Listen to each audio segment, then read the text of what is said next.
So I have two questions. Given the number of stocks that you have in the portfolio now, what does that imply about your view of the market in terms of, is it fairly valued, that kind of idea? And second of all, it seems that whenever you take a new investment, you never take less than about 5% and never more than about 10% of the total portfolio with that new position. And I wanted to see if I'm correct about that. Yeah, well, on the second point, that really isn't correct. We have positions which you don't even see because we only listed the ones above 600 million in the last report, and obviously those are all smaller positions. Sometimes that's because they're smaller companies and we couldn't get that much money in. Sometimes it's because the prices moved up after we bought them, and sometimes it's because we may be selling the position down even.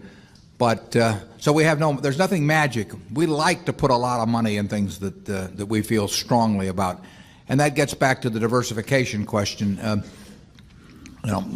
We think diversification is, as practiced generally, makes very little sense for anyone that knows what they're doing.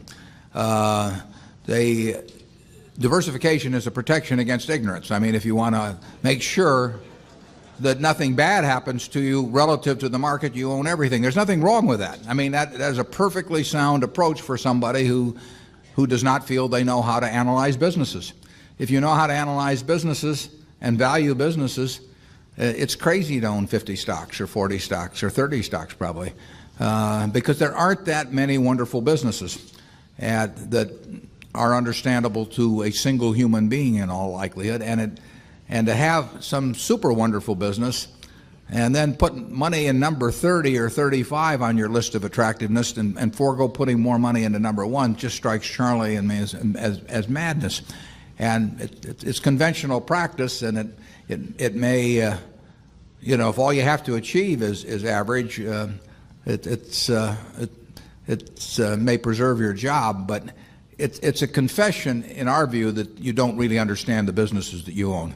On a personal portfolio basis, I own one stock, but it's a business I know, and it leaves me very comfortable.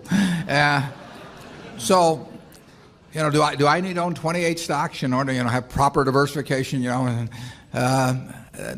be nonsense. And within Berkshire, I could pick out 3 of our businesses, and I would be very happy if they were the only businesses we owned and I had all my money in Berkshire. Now, I love it, the fact that we can find more than that and that we keep adding to it. But 3 wonderful businesses is more than you need in this life to do very well. And the average person isn't going to run into that. I mean, if you look at how the fortunes were built in this country, they weren't built out of a portfolio of 50 companies. They were built by someone who identified with a wonderful business. Coca-Cola is a great example. A lot of fortunes have been built on that. And there aren't 50 Coca-Colas.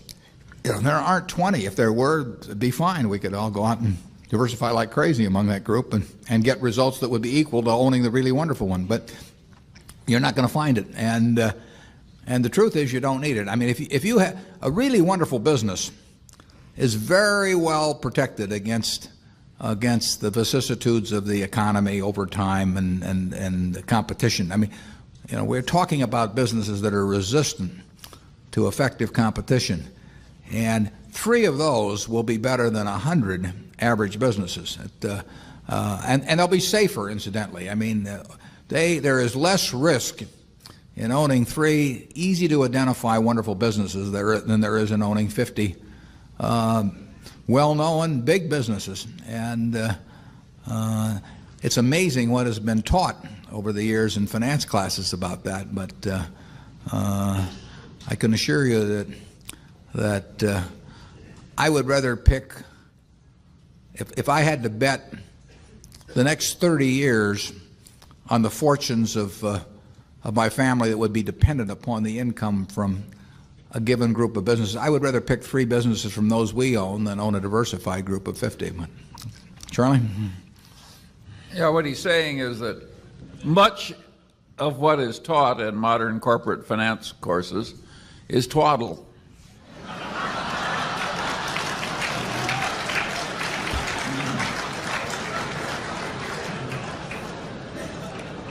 you want to elaborate on that, Charlie?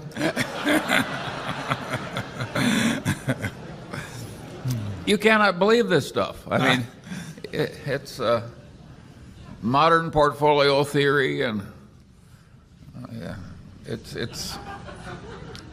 It has no utility. I mean, it will tell you how to do average, but I think anybody can figure out how to do average in 5th grade. I mean, it's just not that difficult, and it's elaborate, and there's lots of little Greek letters and all kinds of things to make you feel that you're in the big leagues, but there is no value added. I have great difficulty with it because I am something of a student of dementia, and I have. We hang around a lot together. And I can ordinarily classify dementia, on some theory structure of models, but the modern portfolio theory, it involves a type of dementia I just can't even classify. No. Something very strange is going on. Yeah. If you find 3 wonderful businesses in your life, you'll get very rich, and if you understand them, bad things aren't going to happen to those 3. I mean, that's the characteristic of it. By the way, maybe that's the reason there's so much dementia. If you believe what Warren said, you could teach the whole course in about a week. Yeah.